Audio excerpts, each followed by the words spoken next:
दोस्तों, मैं हूँ एक लेखक विजय कुमार पाल। मैंने इंग्लिश में 10, 11, 12, 13 किताबें लिखी हैं। 3 बहुत जल्दी पब्लिश हो रही हैं। कुछ एक किताब मैं आपको बता देता हूँ कि ये मेरी लॉस्ट पैराडाइज कश्मीर है, भाई विजय कुमार पाल। इसमें बताया किस तरह इस्लाम का एक गंदा आदमी, इस्लाम में अच्छा आदमी हो ही नहीं सकता। एक गंदा आदमी मीर अभी हमदानी जो सूफी था, सूफी संत भी उतने ही जहरीले हैं, वो भी इस इस्लाम को मानते हैं। म्यूजिक और इस्लाम के नाम पर लोगों को बेवकूफ़ बनाने की आइडियोलॉजी, क्योंकि इस्लाम को मानने वाला अच्छा हो ही नहीं सकता। तो मेरा ये कहना है कि जब हम इस्लाम की सच्ची बातों को बताते हैं तो ब्लेसफेमी लॉ अप्लाई होना ही नहीं चाहिए गैर मुस्लिमों पर, ना हिंदुओं पर, ना ईसाइयों पर, ना यहूदियों पर, क्योंकि जो हम बता रहे हैं वो इनकी कुरान में लिखा है। जो कुरान में लिखा है, कुरान तो बदली नहीं जा सकती। तो देखा जाए तो कुरान सबसे बड़ी ब्लेसफेमी है गैर मुस्लिमों के खिलाफ, हिंदुओं के खिलाफ, क्रिश्चियनों के खिलाफ, यहूदियों के खिलाफ और अन्य मतों के खिलाफ। लेकिन इस पर कोई बोलने को तैयार नहीं। क्यों भाई, क्या सत्तू पीकर सोए हुए हो? क्या मुंह में दही जम गया है? क्या सत्य बोलने का साहस नहीं है? और भारतीय पॉलिटिकल पार्टियों का तो बुरा ही हाल है। ये तो माशाअल्लाह है, अल्लाह वैसे कोई नहीं है, लेकिन ये सार्किज्म है। ये तो माशाअल्लाह माशाअल्लाह कर रही हैं, जो अल्लाह कितना खतरनाक अल्लाह है, कितना क्रूअल है। जो इस्लाम का फेवर ले रही हैं पूरी दुनिया में, वो इंसानियत के खिलाफ गुनाह कर रही हैं। लेकिन पॉलिटिशियनों का काम है, वो नीचता की हद पर वोटों की खातिर उतर जाते हैं, सबको पता है। क्रांति पॉलिटिकल लोग नहीं किया करते, क्रांति वीर बहादुर किया करते हैं, जैसे नेपाल में हुई। मैं ये नहीं कह रहा कि भारत में ऐसा होना चाहिए, लेकिन इस्लाम के खिलाफ जरूर एक क्रांति होनी चाहिए, जैसे जैन जी नेपाल में हुआ। क्योंकि इस्लाम एक ऐसी आइडियोलॉजी है, ऐसी विचारधारा है जो दुनिया के लिए बड़ी खतरनाक है। तो कुरान से बड़ा तो कोई ब्लेसफेमी किसी का करते नहीं। फिर कुरान को बैन क्यों नहीं कर रहे हो आप? आपको एक लोनी का किस्सा है कि किसी को पकड़ के ले गए पुलिस वाले कि तुमने मोहम्मद के बारे में बोला। अब ये बताइए, जो व्यक्ति काफिले लूटता हो, जो व्यक्ति औरतों को गिफ्ट में लेता हो, मारी अल की बतिया मारी देख काप को गिफ्ट में लिया, उसके लिए क्या शब्दावली प्रयोग की जाए, वो शब्दावली जज तय नहीं करेगा। वो शब्दावली तय करेगी हमारी भाषा के सही शब्द और संयोजन, जो भाषा का संयोजन है। एक काफिले लूटने वाले को लुटेरा ही कहा जाएगा, एक औरत को गिफ्ट लेने वाले को औरत का दलाल या खरीद फरोख्त का दलाल कहा जाएगा, चाहे वो XYZ कोई भी हो। तो इसमें ये मोहम्मद ऐसे काम कर कर इसको ये संज्ञा क्यों नहीं दी जा सकती? उसमें कहाँ की ब्लास्फेमी है? वो तो लोनी थाने का हिंदुओं ने घेराव किया और उनको छोड़ना पड़ा। तो पुलिस और जज्जों को ये समझ लेना चाहिए, सच्चाई को कोई नहीं दबा सकता। जब शासन प्रशासन सही बात बोलने वालों को दबाते हैं तो पब्लिक हाथ में हथियार उठा लेती है। ये नक्सली आंदोलन नहीं है कि दबा दोगे आप, क्योंकि वो देश के खिलाफ थे। हम जो भी करेंगे देश के फेवर में करेंगे, और निश्चित तौर पर बहुत लोग हमारे साथ होंगे। जैसे कल लोनी थाने में देखा, पुलिस को छोड़ना पड़ा। तो पुलिस वालों को तो नॉलेज ही नहीं है कुरान की। और वैसे भी ज़्यादातर थानों में कुछ थानेदार ऐसे हैं, ऐसे लगता है कि थाने में SHO ना बैठकर एक शासकीय गुंडा बैठा हुआ है, जिस तरह की भाषा वो यूज करते हैं। ये तो जस्टिस नारायण आनंद मुल्ला ने भी कहा था कि ये जो पुलिस है वर्दीधारियों का सबसे बड़ा गुंडा संगठन है। ये जस्टिस के वर्ड है, मेरे नहीं है। तो मैं ये नहीं कह रहा सारे पुलिस वाले खराब, बहुत अच्छे भी लोग हैं, लेकिन चंद लोगों से पूरी तालाब गंदा हो गया है। ये सफाई वही लोग करेंगे ना जो उसमें बैठे हुए हैं, कोई बाहर से तो आएगा नहीं कि बाहर से हम बीज डालेंगे। वैसे MSc मैंने जूलॉजी फिशरी में ही किया है। अगर पुलिस वाले मछली होते तो मैं इनकी ज़रूर सफाई कर देता, क्योंकि मेरा सब्जेक्ट है वो। लेकिन ये तो 2 हाथ पैर के जीव हैं, ये अपनी बुद्धि का दुरुपयोग करते हैं, अपनी ताकत का दुरुपयोग करते हैं, जिसका खामियाजा इनको जगह जगह झेलना भी पड़ रहा है। और ये झेलना पड़ेगा, पब्लिक जैसे जागरूक होगी, क्योंकि पब्लिक से बड़ा कोई नहीं है। पब्लिक हथियार उठा ले तो पुलिस वालों के भी बाल बच्चे हैं ना घर में, उनको कैसे सेव करोगे? थाने में तुम पीट दोगे, फिर वो घर पर चला गया तुम्हारे। ये आपको सोचना चाहिए। जो गुंडे और बदमाश लुच्चे लफंगे टाइप पुलिस वाले, उनके लिए बात कर रहा हूँ, जो बेईमान भ्रष्ट है। तो दोस्तों, आज सूरा अल तौबा, जैसा कि पता है हमने 80 आयतें बताई थी, आज 81वीं आयत में बता रहे हैं। जंगे तबूक में रसूल अल्लाह के पीछे रह जाने वाले अपनी जगह बैठ रहने और जिहाद में जाने से खुश हुए और अपने माल और अपनी जानों से अल्लाह की राह में जिहाद करना उनको मकरूह मालूम हुआ और कहने लगे इस गर्मी में घर से नहीं निकलो, ये रसूल तुम कह दो जहन्नुम क्या जिसमें तुम चलोगे उससे जही ज़्यादा गम। अब हुआ क्या था कि मोहम्मद तबूक गया क्यों? तबूक वाले तो लड़ने नहीं आए थे, क्योंकि तबूक जो है जॉर्डन, लीबिया और यूरोप के निकटवर्ती है, मदीना से 700 किलोमीटर उत्तर में है। वहाँ नीली आंखों वाली लड़कियाँ, ये हदीस में वर्णन है कि मोहम्मद ने अपने साथियों का चलो तबूक में चलते हैं, वहाँ नीली आंखों वाली लड़कियों को लूट कर लाएंगे। तो ये काम वासना की पूर्ति के लिए जब मोहम्मद तबूक जाने लगे, लोगों ने इनकार कर दिया और ये तबूक पहुँचे। तबूक वालों ने कहा हमारा क्या झगड़ा, तुम यहाँ क्यों धक्के खाने आए हो? पर इसके मन में तो औरतें लूटने की इच्छा थी ना, ये शुरू से औरतें लूटता था पैगंबर। इनको वापस मुँह की खानी पड़ी तो मोहम्मद ने चिढ़ के ही अपने आप आयत उतार दी। आयत ये खुद ही उतारता था, न कोई अल्लाह था, ना है, ना रहेगा। 82वीं आयत कि तुम तबूक की लड़ाई में नहीं गए क्योंकि संख्या कम थी, इनको वापस भागना पड़ा।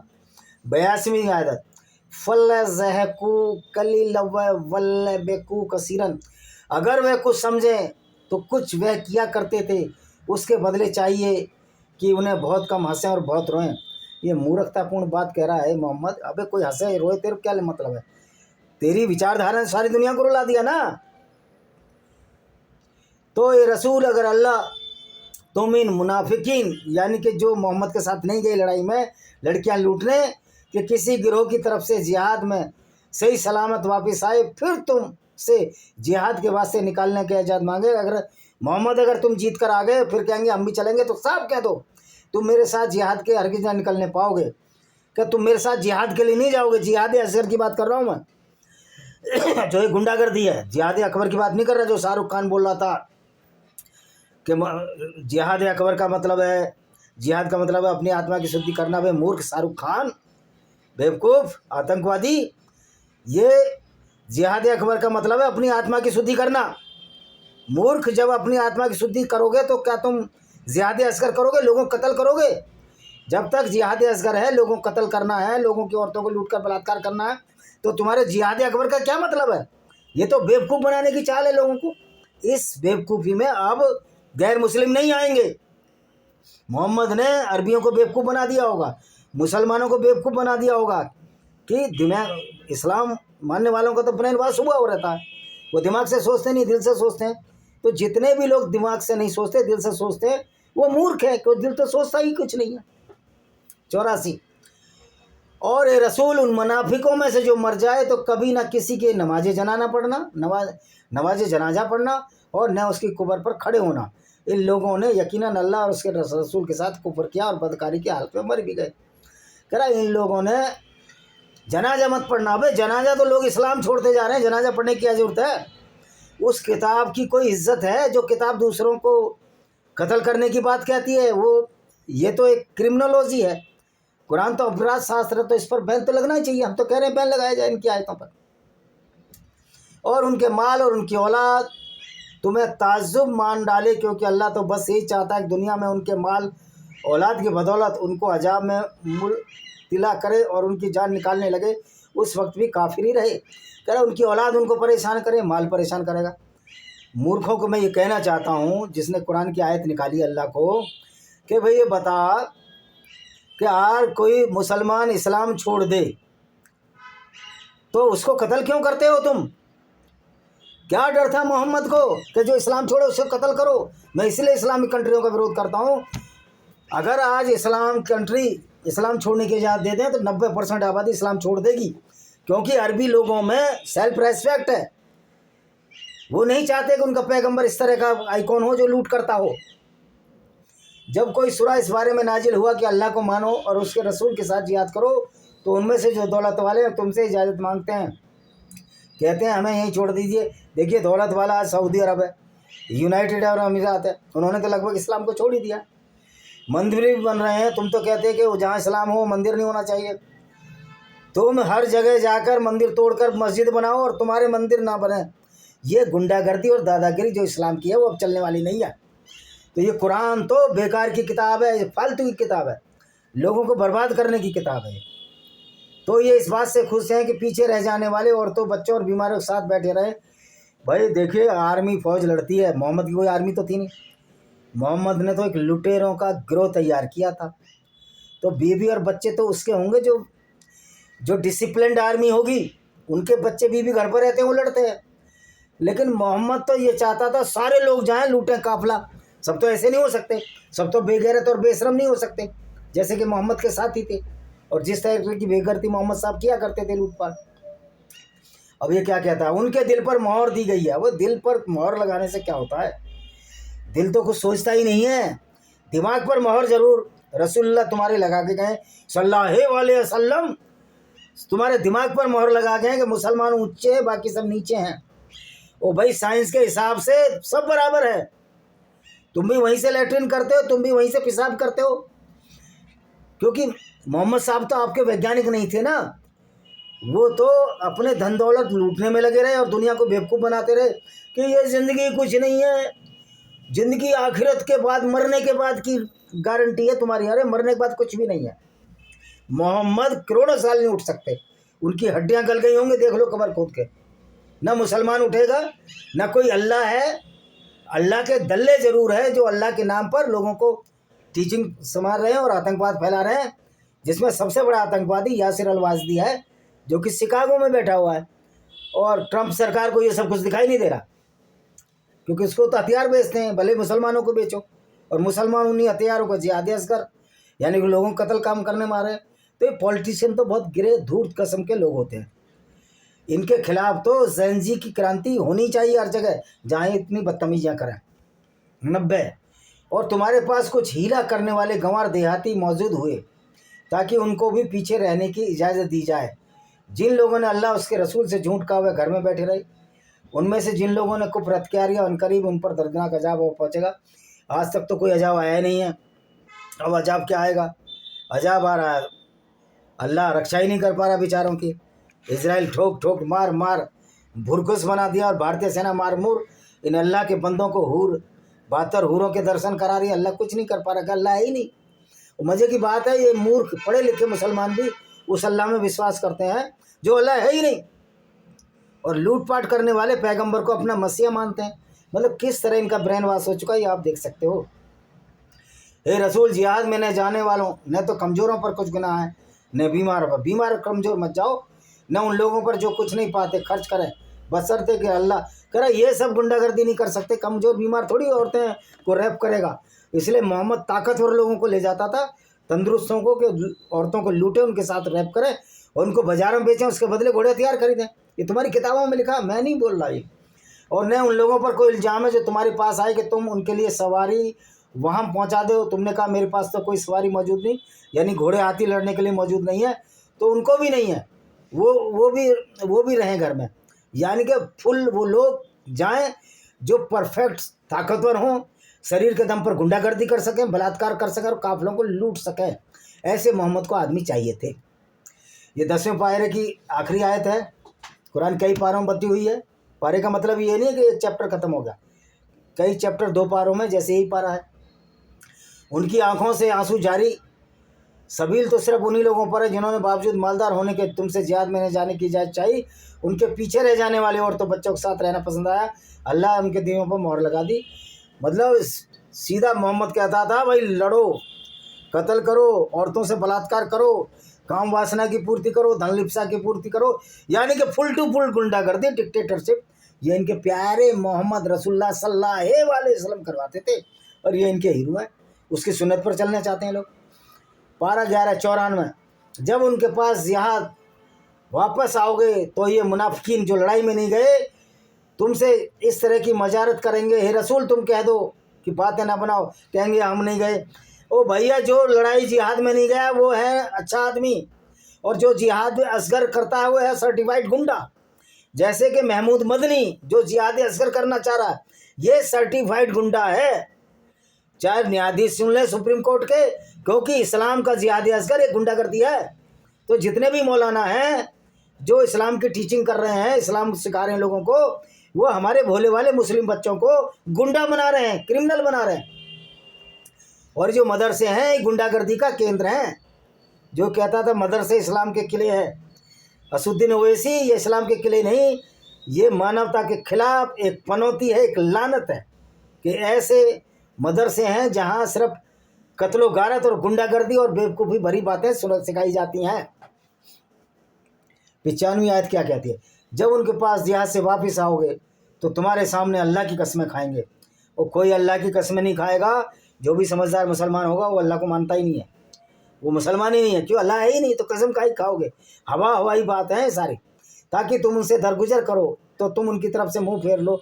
भाई सारे, कोई इस्लाम की तरफ जाना नहीं चाहता, कोई समझदार आदमी मुस्लिम से बात नहीं करना चाहता, क्योंकि वो इस्लाम को पढ़कर बेवकूफ़ बन गया है।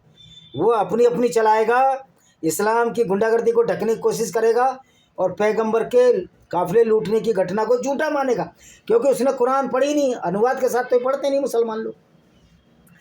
तो एक सच्चा मुसलमान मीन्स एक सच्चा आतंकवादी। इसलिए इनके आइकॉन कौन है? ओसामा बिन लादेन, अबू बकर अल बगदादी, जितने दुनिया भर के मुस्लिम गुंडे हैं, इनका आइकॉन है।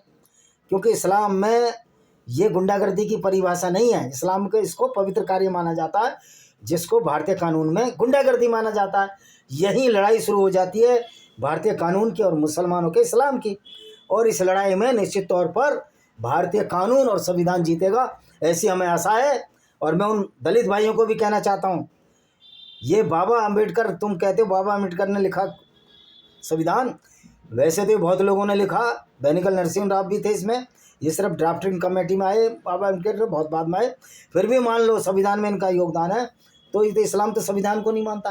फिर BR अम्बेडकर के नाम पर जय भीम के नारे लगाकर तुम इस्लाम के मानने वालों से कैसे दोस्ती करना चाहते हो पॉलिटिकली? ये धूर्त और मक्कारी नहीं है तुम्हारी? 97 ये अरब के गंवार देहाती कुफ्र और निकाह में बड़े शब्द हैं, सीधी गाली दे दी। जो अरब के लोग जो समझदार थे, अरब में अच्छे लोग थे, जब से इस्लाम आया अरब के लोगों को उसने गुंडा बना दिया, उसने क्रिमिनल बना दिया, अपराधी बना दिया। और आज अरब के लोग ये सोचते हैं कि हम ऐसे पैगंबर को मानकर बदनाम हो गए। आज सारे सऊदी अरब के मुसलमान शर्मिंदा हैं, और वो अंदर से मुसलमान नहीं है। एक दिन आएगा सारे अरबी सबसे पहले मुसलमान इस्लाम को छोड़ेंगे, क्योंकि वो आज ही जा चुके हैं इस मोहम्मद के नाम से। मोहम्मद को एक अरबी कह रहा था वीडियो में कि वो तो हमर था, और हमर का मतलब अरबी में गधा होता है। और ये वीडियो डला है साहिल के चैनल पर, आप देख लीजिए, मिल जाएगा आपको। एक लेडीज़ ने बताया जो अरब में काम करती थी, जो पाकिस्तान की मुस्लिम थी, अब नहीं है, वो छोड़ दिया उसने इस्लाम। 98 तो कहेंगे किताब अल्लाह ने अपने रसूल पर नाजिल फरमाई है। भैया अल्लाह के रसूल पर कोई किताब नहीं आई थी, मोहम्मद की जिम्नास्ट था, उसने झूठा अल्लाह बनाया, और झूठे अल्लाह के नाम से उसने पैगंबर सारे यहूदियों की चोरी कर लिए, इब्राहिम का इब्राहिम बना दिया, मोजेस का मूसा बना दिया, सारा ही माल चोरी का है।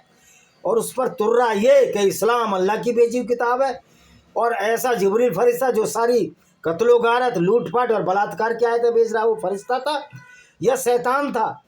शैतान भी जिब्रील से अच्छा है, और जिब्रील भी गैब्रियल फरिश्ता था जो अच्छे काम करता था यहूदियों में। जैसे वो इस्लाम आया, जिब्रील भी गुंडा हो गया, क्रिमिनल हो गया। 99 कुछ देहाती तो ऐसे हैं जो अल्लाह और आखिरत पर ईमान रखते हैं, और जो कुछ खर्चते हैं उसे अल्लाह की बरगाह में नज़दीकी और रसूल की दुआओं का जरिए समझते हैं। आगा रहो, वाकई ये ज़रूर उनके तकर्रुब करीब होने का वाइस है। अल्लाह उन्हें बहुत जल्द अपनी रहमत। अब मोहम्मद ने एक और लॉलीपॉप दे दिया कि मेरी बात मानो, मेरे साथ चलो, लूटो पाटो, क्योंकि मोहम्मद को उसमें फ़ायदे थे।